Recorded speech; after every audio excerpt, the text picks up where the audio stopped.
we talked about Vlad in the past. Good looking out, Rashard Cobb. He says, shout out Lonzo and Dusty. Just want to know, Lonzo, what went behind making the song We Don't Want to Sit Down? Dusty, keep up with those classic mixes. Every Saturday, Dusty Vision TV got a mix good for you, 8 p.m. Pacific. Talk to him, Lonzo, about what do you say about we don't want to sit down. We don't want to sit down. Now that motherfucker, I borrowed that from Brick. That's on the Brick album. Same album with Duzik and Daz. It's one of my favorite songs, and I just wanted to redo it, man, the best way I possibly could, and that's what we did. We borrowed that shit and threw some shit on it and did it our way. I tell you what, that motherfucker was hard to perform back in the day, though, boy. Woo! I know. Cause I'm trying to do the moves right. First of all, I'm a younger Lonzo, and I squat down. We don't want to sit down. We want to get down. We pop back up. We don't want to sit down. We want to get up. Nigga, I'm doing burpees. I'm doing goddamn burpees. Okay, I'm just shy of burpees on stage. Man, I did that shit in a show one time. That shit wore my ass out. By the time I got to the verse, I was tired of the motherfucker. I took it out of my show real quick. But much love, folks. Hilarious. That's true shit. That's real shit. That's real shit. You know what? I love hearing your story, especially when it pertains to hip hop. Let's talk about it. We were gonna do this in the past, but we never really did. But I want to talk about some of your album covers. I know we had one few years back where we talked about each one for maybe 10 seconds or something like that. But you had some pretty infamous, dope album covers. Tell us first of all, what went into making an album cover from start to finish? Because I know it wasn't as easy as it is today. We had to hire a photographer, set a date, and then we go shopping for our costumes. Contrary to everybody's belief, I ain't made nobody wear shit. Every costume they wore in World Class Wrecking Crew was by choice. All my shit was custom made, except for my silver suit. All my suits were custom made. I had a buddy of mine downtown, Taylor Mike. Taylor Mike is in Vegas right now. Taylor Mike, we could do all my suits. I got a burgundy suit with LA lines on it. If you look see a video, I'm hosting the show wearing that burgundy suit. Burgundy is my favorite color.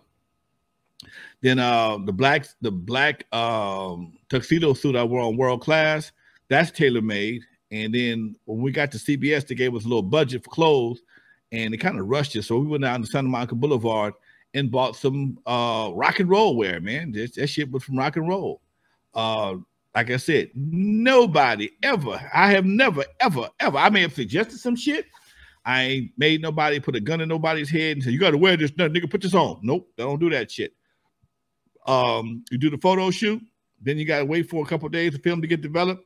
And then you got to go down and get one of them eyeglasses, them eyepieces, and look at each and every picture and mark which ones are your favorite. Then you got to let everybody else see which ones they like to make sure they look good. That's not just my choice. So once they do that, then you got to do all the fucking once you pick the picture, you got to go to the back of the album and start doing your credits. No matter how many people you put on your credits, you always forget somebody. Give a damn how many people you love, or you think you're gonna remember, you're gonna forget somebody. And you give everybody credit from the album, all the producers, the studios, all your loved ones. And you know, four of us got different loved ones, and it just made for a tedious experience. You gotta check for spell checking and misspell words. Niggas ain't the best. Niggas ain't want no spelling bees nowhere. And so then that goes to the printer. The printer sends that out to get the color plates made. You know, I mean, we're talking about a 3 or 4 week process just to get the jacket made. That's just the jacket. Then once you get them, you got to get a proof. Once you get the proof, then you got to approve it or not approve it. And once it's approved, they make all the plates and they send it to the jacket place. With the jacket place, nearest one was in Canada. For us, I forgot what it was called, but it was in Canada, and they made all the jackets for all our shit. And that's why a lot of my records had my own crew cut 12-inch. We had most of the labels. Oh, sorry, we back up. When I made Slice, Surgery, Juice, House Calls, we were selling a lot of records, and we wouldn't put them out as fast. So we had time. If you notice, all those records are basically one color. is one color on a white jacket. That's done in a matter of days. But when you start adding color, it takes a whole lot more. By the time we got to the remixes and some other things, the time other people start making more records and it start taking more and more time. So it was cheaper for me to just have a generic jacket made for Crew Cut Records. That's the one you see with the star on it. And I'd get 5,000-10,000 of those made, and whatever I'm selling, any 12 inches I'm selling, I'll just put them in that. We ain't got to worry about getting no more jackets made. But yeah, that's how this shit was done, dude. It was and then if you had to do a jacket, a 12-inch jacket, if Daryl Davis had to do the shit, like Daryl Davis, I'm looking at my wall right now, House Call, Z-Rock, Housefly, World Class, all that shit was done by Daryl Davis, and he might take 2 or 3 weeks to do that shit. So, yeah. So yeah, you know, and then like my man, who this right here? Who said they like Rashard? Turn off the lights in the fast lane cover with some G shit. That right there, my partner Adrian Gregory. Shout out to Adrian. Let me break it down. I'm looking at it right now before you talk about it. It says so. It looks like you're on top of a hill somewhere. You're sitting on the hood of a fly ass car. You're in like a bluish purple kind of suit with a hat. You got the gold chain. You got the black gloves, the pimp shoes. Looks like you're overlooking the city. Talk to us about the Turn Off the Lights in the Fast Lane album cover. I'm on Mulholland Drive.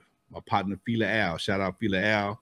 I'm sitting in front of his limousine. That was our Thursday night pimping car. I tell you about that. Adrian Gregory who was Tupac's manager. Shout out to Adrian. Talked to him this morning. He shot the picture for me.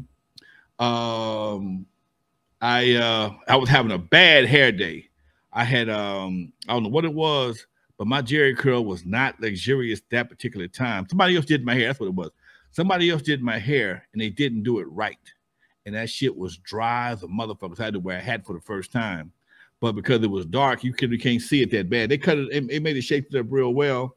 And I put on my gloves and got me a brick phone, sit on the hood of the car. And I was actually going for the pimpish type look at that point in time. I figured at some point in time, with all this debauchery being popular in hip hop, somebody gonna start talking about some pimp shit. Now I never was no pimp, but I always been somewhat of a player.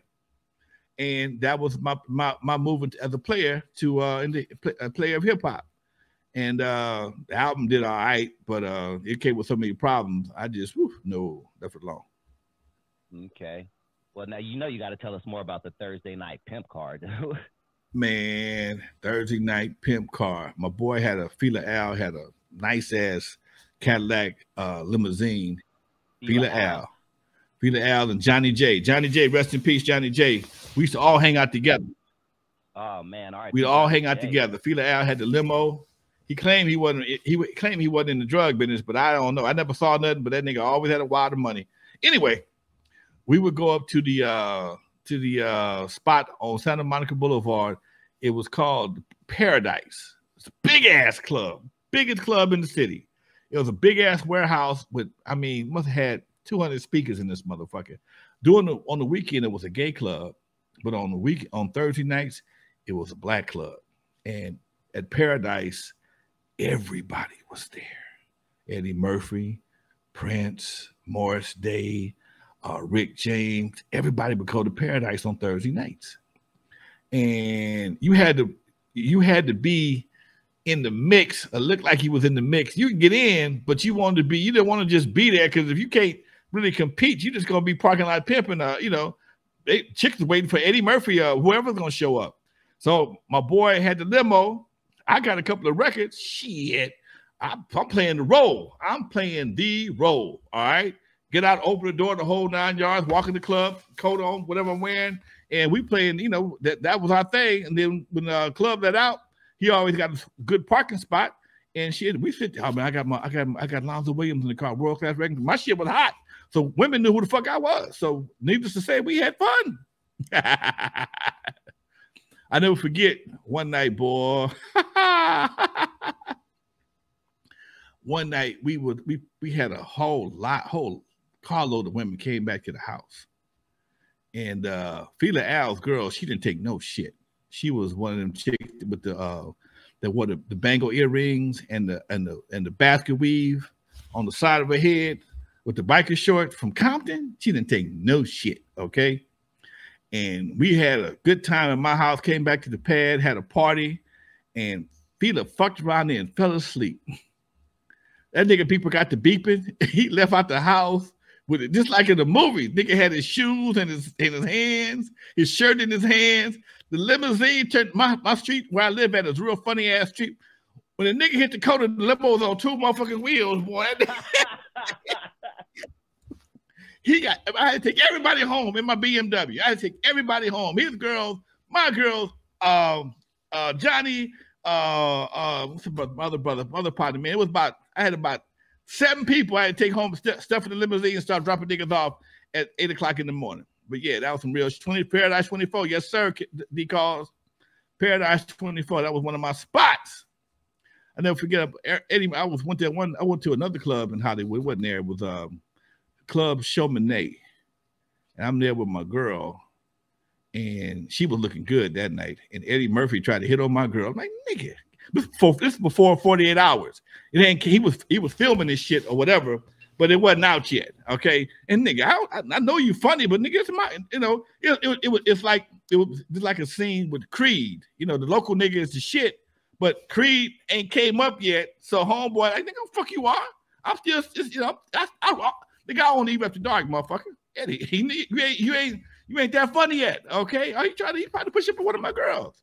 It was a little staring going down, nigga. All right. He came in with one of them bodyguards. I didn't stare too long, but you know, nigga, shit. Come on, baby, let's go. That's real shit. Hilarious.